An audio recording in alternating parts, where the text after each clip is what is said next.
watching Numbskull News, and today we're going to talk about the NIT of college football. Somebody, I don't know who, but came up with this idea of instead of just having all these lower bowls just, shooting their wad in 1 week, hey, why don't we have an NIT style tournament for all the teams that don't get into the 12 team CFP in the future, right? Or even if it goes to 16, why not have a tournament and use these lower bowls for that? And I thought, well, that's an amazing idea. Now, first it was kind of born out of, well, we got to do something about these lower bowls. I mean, all these players are in the portal or they're opting out because they're going to the NFL or whatever the hell. Number one, I don't think there's really a ton wrong with these bowls. They're so diminished. Well, they get good ratings. So they're not going anywhere because people are making money. Look at the Pop-Tarts Bowl, right? It was a runaway success, regardless of what some old head freaking journalist wants to think about it. Who gives a shit what they think? If people are making money on the Pop-Tarts Bowl, guess what? Then it was a success. And it's going to continue to happen. So no, I don't think these lower bowls are in this big trouble. Oh, we got to do something.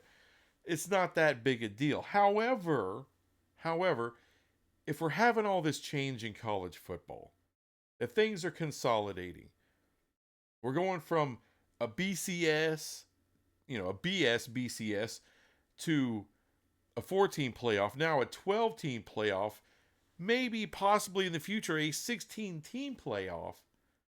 Well, then why not consolidate these lower bowls and have I would say a 16 team NIT style playoff? I'm down for that. And like I said, I don't give a damn if Dennis Dodd doesn't like it or whoever doesn't like it. Like I said, some old, grizzly freaking journalist out here, things are changing too much, man. I remember when I was a kid. Blah, blah, blah.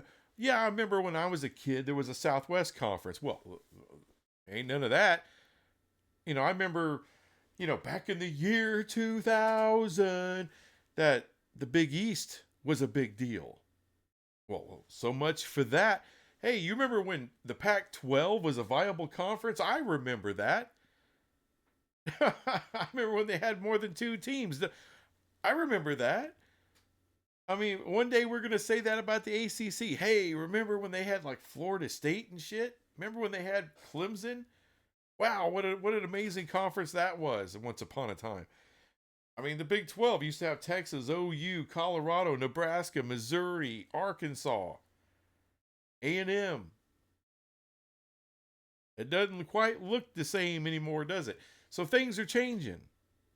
All right, so to anyone who's like wants to poo-poo the hell out of this idea, screw off. Now, you may have some concerns.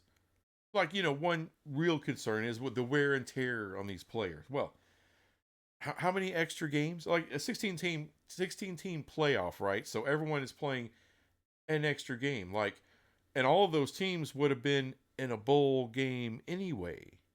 So, and whoever's opting out is going to opt out anyway. So that doesn't matter. So if like for the two teams that make the championship game of this NIT, there's wear and tear on them. But for 8 schools, they're going to have one more game and then bye-bye.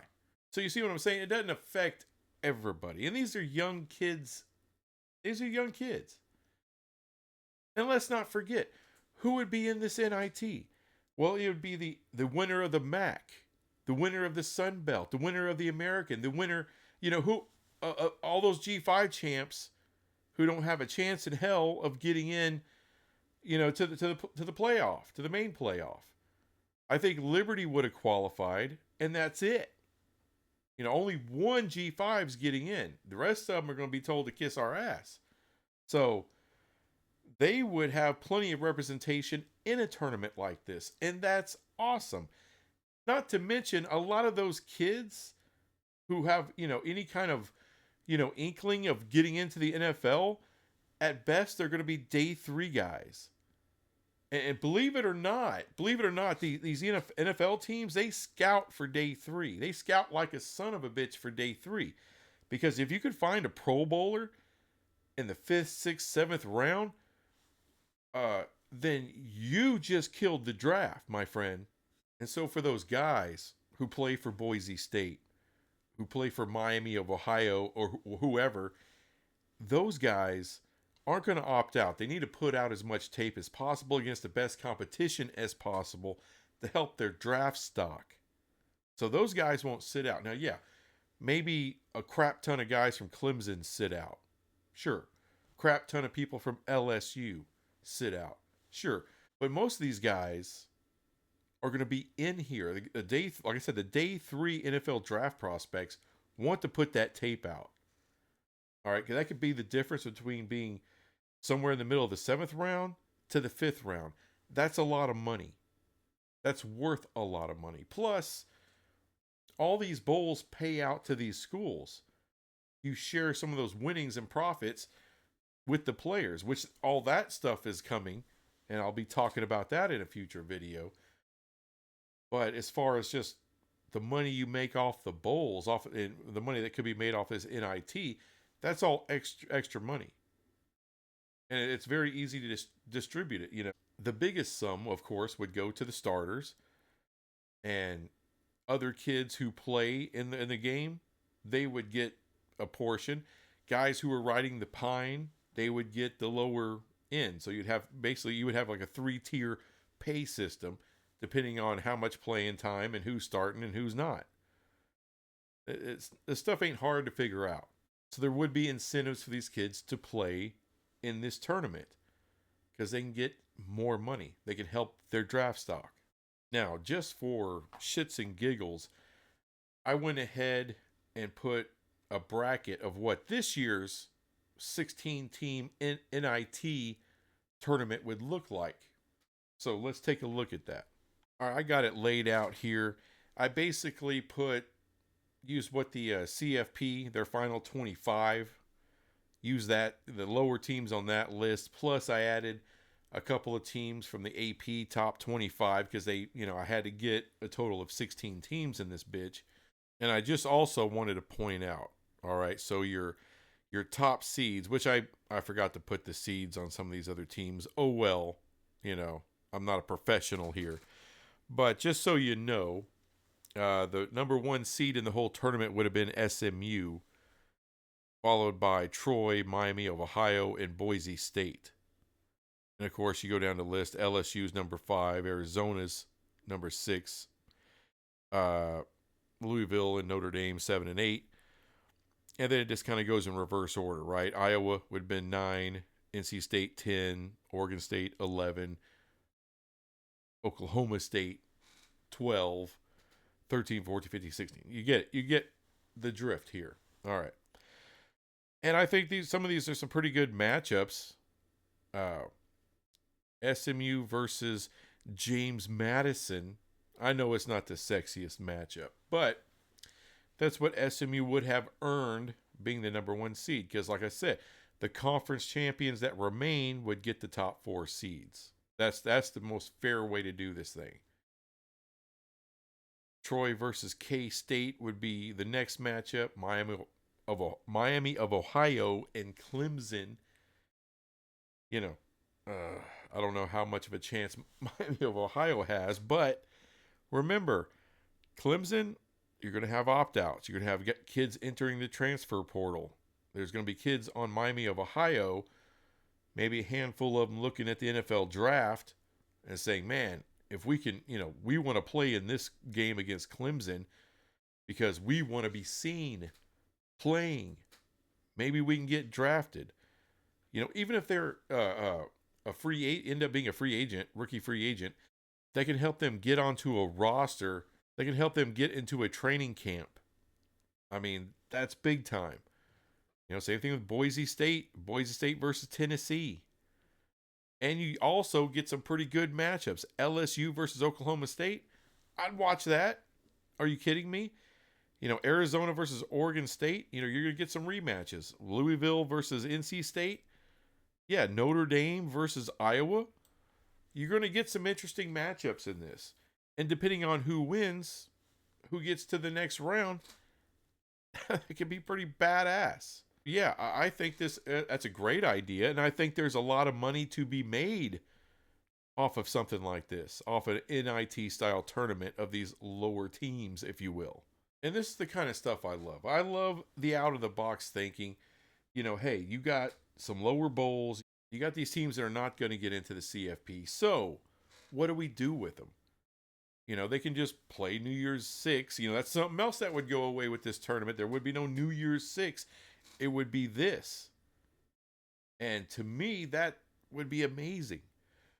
And as far as like a schedule and how you do it, I don't think it's that difficult. I think you give these kids a week off after the conference title games.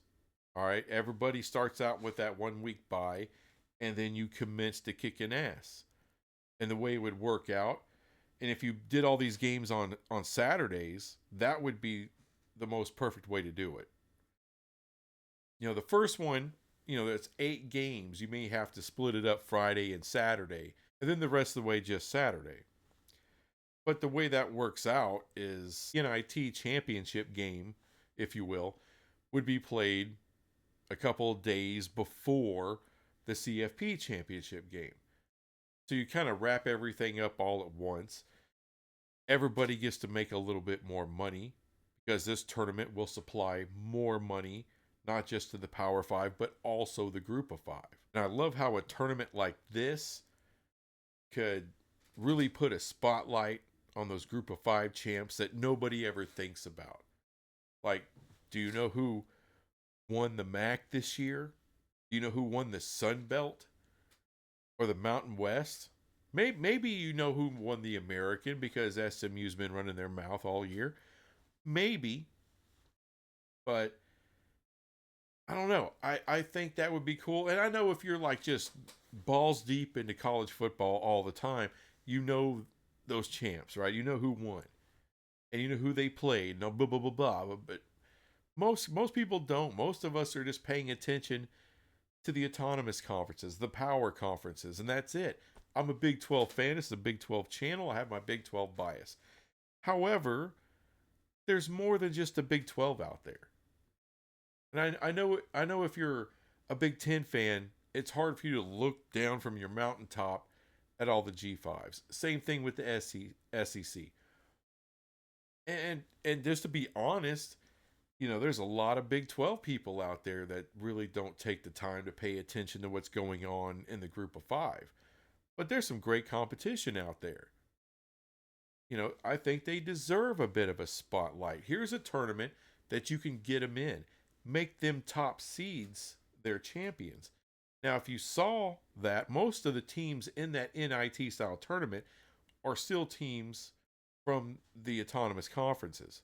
But in this, you're showing those other conference champs the respect they deserve for winning their damn conference. It's a win-win all the way around. Anyway, thanks for watching this crap. I'll be back with some other crap later. Bye.